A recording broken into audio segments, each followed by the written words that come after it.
de vous retrouver pour ce direct qui est consacré aujourd'hui. Le titre que j'ai mis, c'est Ego ou mental, c'est un peu la même chose. Ami ou ennemi?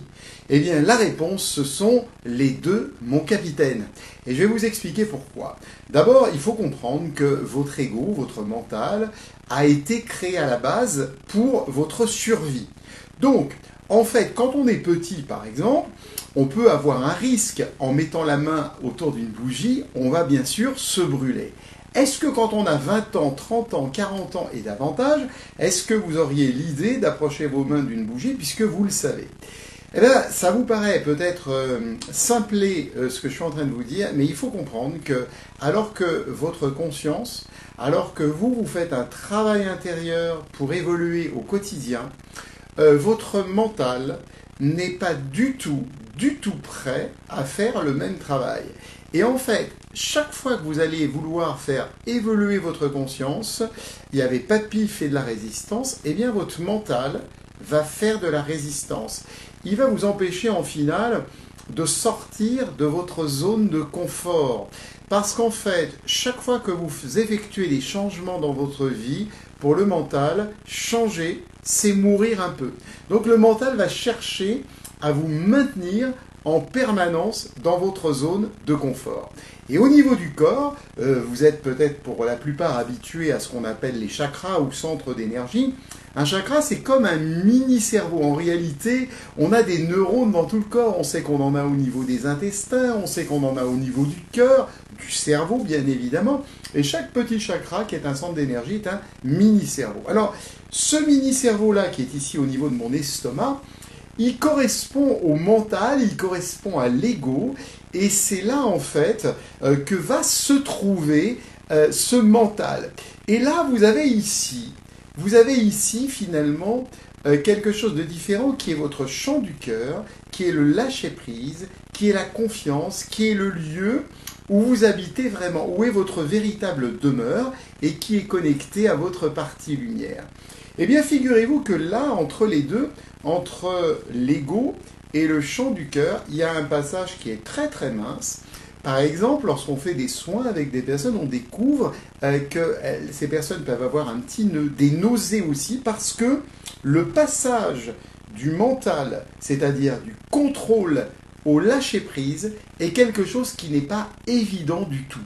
Et c'est vraiment un travail j'allais dire, pas forcément de longue haleine, mais c'est la chose la plus difficile. C'est ce qu'on appelle lâcher l'ego, lâcher le mental. Parce que, pourquoi on ne lâche pas? On a l'impression que on ne sait pas ce qui va nous arriver demain. Votre ego, il fonctionne avec votre cerveau reptilien, il a été programmé pour votre survie.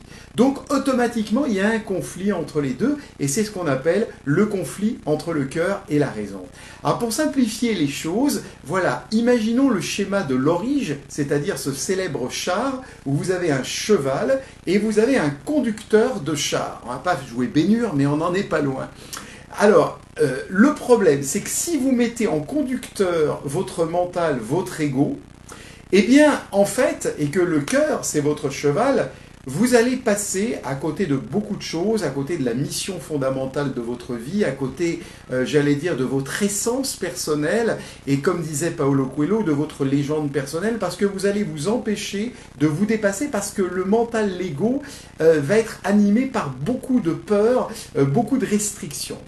Alors la solution, c'est surtout pas de tuer l'ego comme on peut le lire, mais c'est souvent des mauvaises interprétations. C'est simplement, votre ego doit être au service de votre cœur. Donc autrement dit, moi ce que je vous propose, c'est de remplacer tout simplement le conducteur du char, c'est-à-dire le mental, par le cœur. Et si votre cœur conduit, eh ben, il y a beaucoup de choses qui iront beaucoup mieux dans votre vie. Donc, le mental, il est utile, hein. En résumé, il nous permet d'éviter le danger, il nous protège, mais il peut être un inconvénient si en permanence, vous avez des murs que vous bâtissez et qui vous empêchent de prendre des risques, d'aller de l'avant, alors que votre cœur veut vous dicter le contraire. D'ailleurs, la foi, on ne parle pas de la foi religieuse, mais la foi dans la définition de l'essentiel des choses que l'on sait, mais que l'on ne voit pas, ça serait ma définition de la foi. La foi fonctionne avec l'espace, le champ du cœur, qui est notre véritable maison, et comme je le disais, qui nous relie à ce que nous sommes réellement, c'est-à-dire lumière. Alors voilà, donc à vous de choisir, parfois il faut laisser parler le mental, il faut savoir être raisonnable, et puis la plupart du temps, il faut laisser parler le cœur. Je vais vous dire en conclusion, c'est que la plupart des personnes feraient bien mieux de laisser parler leur cœur avant leur mental, parce que des fois, ne pas être raisonnable, c'est aussi se dépasser.